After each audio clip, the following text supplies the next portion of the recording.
தமிழ்நாட்டுல கிட்டத்தட்ட 97 லட்சம் வாக்காளர்களோட பெயர்கள் நீக்கப்பட்டிருக்கு. இதுல தொடங்கி நீக்கப்பட்ட வாக்காளர்களோட முழு ரிப்போர்ட் இது. தேர்தல் ஆணையம் அறிவிச்சிருக்கிற அதிகாரப்பூர்வ கணக்குப்படி 97.37 லட்சம் பேர்களோட பெயர்கள் பல்வேறு காரணங்களை குறிப்பிட்டு நீக்கப்பட்டிருக்கு. வரலாறுல இதுவரைக்கும் இல்லாத அளவுக்கு அதிகமான வாக்காளர் பெயர்கள் நீக்கப்பட்டிருக்கு. இதுக்கு முன்னாடி 2002-2005 நடந்த SIR பணியில 40 லட்சம் வாக்காளர்கள் நீக்கப்பட்டாங்க. ஆனா இப்போ அதை விட 2 மடங்கு அதிகமான வாக்காளர்கள் நீக்கப்பட்டிருக்காங்க. 1.5 மாசம்னு ரொம்ப குறைஞ்ச காலத்துல வாக்காளர் சிறப்பு தீவிர திருத்த பணிகள் நடந்ததுதான் இவ்வளவு பெரிய குளறுபடிகளுக்கு காரணம். அதிகபட்சமா சென்னையில மட்டும் 35.58%, அதாவது 14.25 லட்சம் வாக்காளர்கள் பெயர்கள் நீக்கப்பட்டிருக்கு. தேர்தல் ஆணையம் பல காரணங்களை சொல்லி வாக்காளர்கள் பெயரை நீக்கி இருக்கு. அதாவது தமிழ்நாடு முழுக்க உயிரிழந்தவங்கள் 26.9 லட்சம் பேர், இடம்பெயர்ந்தவர்கள் 66.4 லட்சம் பேர், இரட்டை வாக்காளர் அட்டை கொண்டிருந்தவர்கள் 3.98 லட்சம் பேர்னு மொத்தம் 97,37,832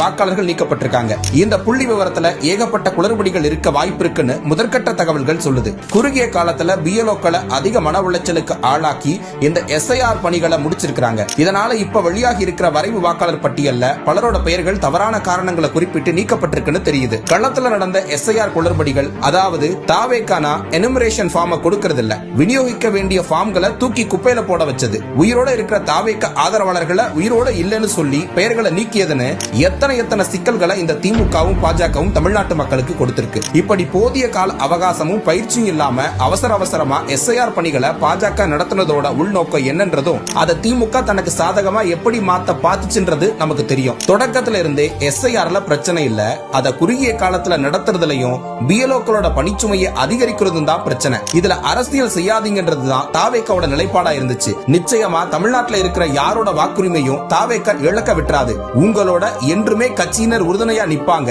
உங்க பெயர்கள் நீக்கம் செய்யப்பட்டிருந்தா உடனே அதை தெரிஞ்சுக்கிட்டு என்ன காரணத்தினால நீக்கப்பட்டு இருக்குன்றத புரிஞ்சுக்கிட்டு ஜனவரி 18க்குள்ள தேவையான ஆவணங்களோட விண்ணப்பிச்சிருங்க. உரிமையை இழக்காதீங்க. எதிர்காலத்தை கட்டமைக்கிறதுக்கான முக்கிய கருவியே வாக்குரிமை தான்.